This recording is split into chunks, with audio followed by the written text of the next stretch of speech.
இன்னைக்கு சுண்டக்காய் வத்தல் குழம்பு பண்ண போகிறேன். அடுப்பில் பாத்திரத்தை வச்சுட்டு 2 ஸ்பூன் நல்லெண்ணெய் ஊற்றணும். அதுக்கப்புறம் கடுகு உளுத்தம் பருப்பு போடணும்.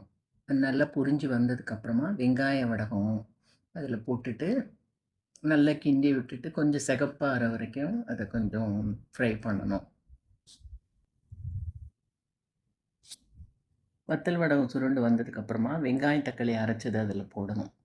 போட்டு நல்லா கிண்டி விட்டு நல்லா சுண்ட வரும்.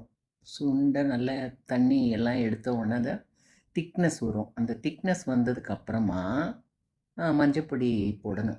மஞ்சப்பொடி போட்டுட்டு நல்லா வதக்கணும். வதக்கிட்டு பூண்டு கொஞ்சம் போடணும்.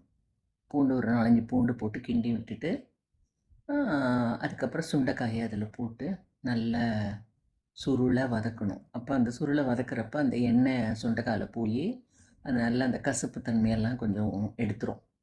எடுத்ததுக்கப்புறமா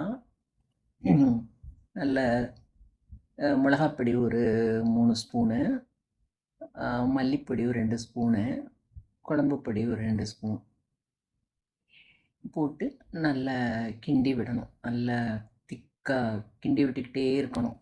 நல்லா அந்த மிளகாப்பொடிலாம் குழம்பு கொதிச்சோடனே அதில் உப்பு போடணும். உப்பு போட்டுட்டு குழம்பு கொஞ்சம் திக்னஸ் வந்தோன்னா ஆஃப் பண்ணிடணும். குழம்பு ரெடி.